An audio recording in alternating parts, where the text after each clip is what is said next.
in the area. Robert F. Rich, any of you know Robert F. Rich? Congressman Rich became president in 1931 until 1964, 33 years, the longest serving president of the board. He happened also to be part owner of Woolrich Woolen Mills. The Rich family became involved at the seminary in the 1850s, when the great-great-grandfather of this man, named John Rich, had just moved to Chatham's Run, which we now know as Woolrich, and opened a woolen mill there, and was a Methodist, and was invited to buy a bond to help support the school. And in 1852 or 3, he bought a $500 bond, and he proceeded to send his children to the school, as did Governor Packer sent his children to the school, as did a number of prominent citizens from this area sent their children to the school. Robert Rich came to the school in, I guess it would be 1899, was here for 3 years. Things happened. I'll let you read the book to find out the story.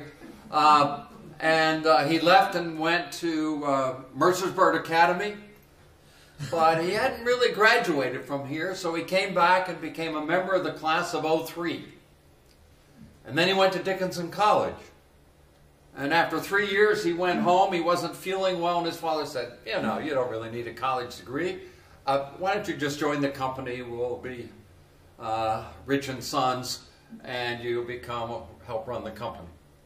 And so he helped run the company.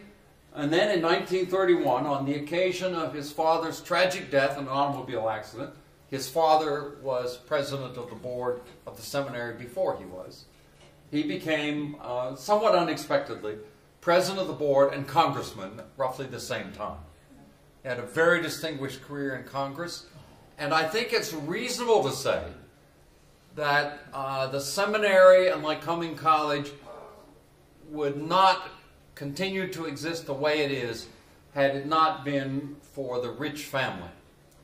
One of his special friends from seminary was John Long. And when, in fact, the seminary went in search of a new president in 1921, Robert said to his father, M.B. Rich, who was president of the board, you know, I had a classmate at Dickinson I think you ought to investigate. And so M.B. Rich took his son along to State College, where John Long was preaching at St. Paul's Church. And we do have a record in Long's handwriting saying, when I saw the visitors, I changed my sermon. We don't know what he was going to preach. We don't know what he did preach. But Robert's father was impressed enough to invite him to the school, and he became president in 1921, spent most of his career with Robert Rich at his side, either as a consultant in the 1920s or as chairman of the board from 1931 to 64. Bob Shangraw, president of the board from 1990 to 2005, the longest serving president since Rich, and one of the longest serving presidents in the school's history. Bob has given many gifts to the school, not the least of which was shortly after he became on the board, before he was president in the late 80s, he agreed to chair a financial campaign. That campaign raised something over $13 million. In the late 1990s, he agreed to chair a second financial campaign. That campaign raised something over $25 million. So you can look at it many ways, but one way of looking at it is Bob Shangraw led two campaigns that raised $38 million in less than 15 years. In my book, that constitutes something as a success. Does anybody want to argue? I mean, you might have some questions about that. Arthur Haberberger, chairman from beginning in 2005, and Peter Lynn, the current chairman. Now, the presidents of the school and the board members, but the faculty is the largest continuing body. I did not say the most important. My study of Lycoming College suggests that the volunteers who served on the board as officers or members are probably the most important people in the history of the school. From the 8 men that got a charter for the academy in 1811-12 to the current board members, these are the people who bear the final responsibility, who hire the administration, who raise the funds, who run the school. But the faculty, now I have to say I was a faculty member for only 38 years. And I had the belief that we were the most important people. I've changed my mind. We are the most important people for the academic program. Beyond that, I've told you who I think the most important people were. Now, I want to take a look at this. This is the faculty in 1885. This is President Gray in the middle. And if you do a quick count, and I know it's too quick for you to count, so I'll count it for you, half of them were women and half of them were men. When the academy was founded, it was for boys only. Most schools in America, I see my wife shaking her head. She obviously needs to be better informed about what I'm about to say. Okay. Here you go. Harvard, Yale, Dartmouth, Franklin School, Pennsylvania, Princeton, they all had one thing in common. Men only. Are you ready for this? Until 1969 or 70. Yale went women in 71. You ready for that? So, you know, having women on the faculty was a startling thing. I went to Lafayette College, all men. About 100 faculty. One woman who taught speech. We weren't sure she was even full-time. Okay? That was in the 1950s. So we're not talking ancient history here. We're talking modern history. When did women become involved in college athletics? Well, that's an ancient thing, right? Of course not. 1970s. No matter what school you go to. 1970s. And then it took a federal act to get the colleges off the dime. Okay? So, some of this stuff, a lot of this stuff is my lifetime. But it's interesting here, once the school went co-ed in the 1830s, and then when it was founded as a co-ed institution at Dickinson Seminary, it was always female, and the women are going to love this, and the men, you're just going to have to listen to it. What I discovered in looking at the ranks of students in classes, well, ladies, the women always were ahead of the men. I don't know how to say this, but that's pretty much the way it was. And I know when I was dean of the college, we gave out prizes. There would be the top 10 students in the class, and 7 or 8 women, and 1 or 2 or 3 men. I don't know what it is. I don't like to think it's native intelligence. On the other hand, I am married, and so we'll just say,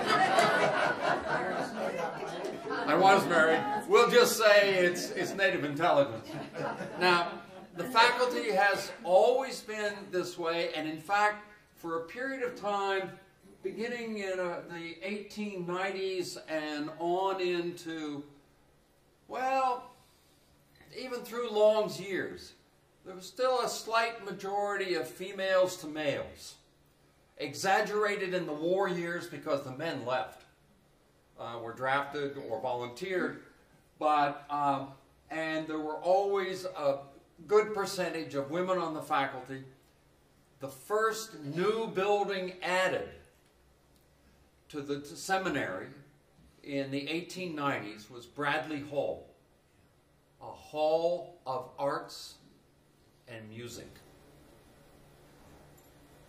the students in that building were over 90% female. And so you really have to realize the school was a very special music school and attracted many, many women. That did not mean there were not some men in the program, but most of the men were in other programs, many of them preparing for the ministry. Of all the faculty, I chose this particular one, J. Milton Skeeth. Anybody remember J. Milton Skeeth? Was professor and dean, and he and I share longevity as the longest dean. Depends on how you count the years. I was dean for 15 years, and he was off and on dean or interim dean for the same number of years. A very impressive personality, and as you can see by his dates, that's not his terminal date. He died in 1968. He was there for 46 years. Mary Russell is probably the only person with greater longevity, but some of her years were part-time at the end of her career. But Mary Russell probably deserves to be up here too as another long-term person. Now, this is the dedication of Lomedy Gym in 1979, and the reason it's here is for this young man on your right. His name is Dave Argel, and he represents the students.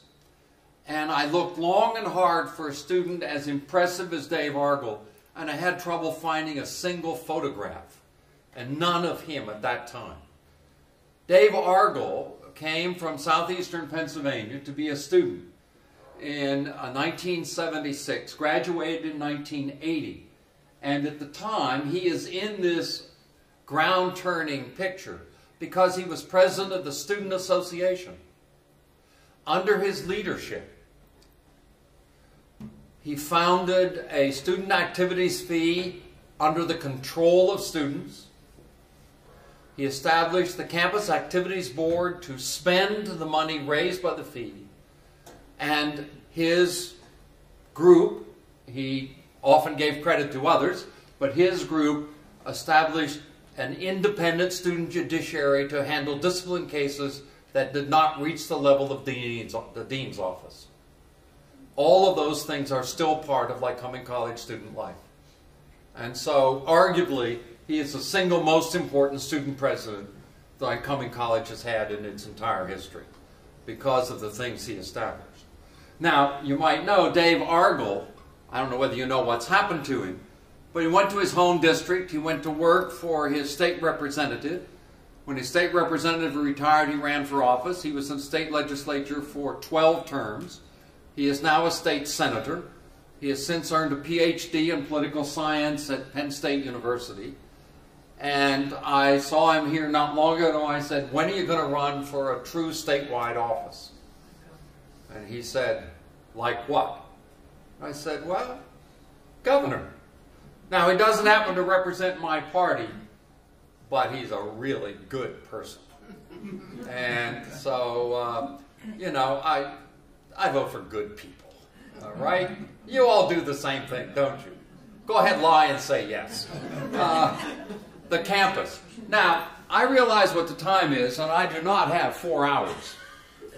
So I'm going to show you the campus, and what I'm really going to do is move quickly through a series of pictures, many of which I know most of you have seen or should see if you go to the campus. This is the academy. I mentioned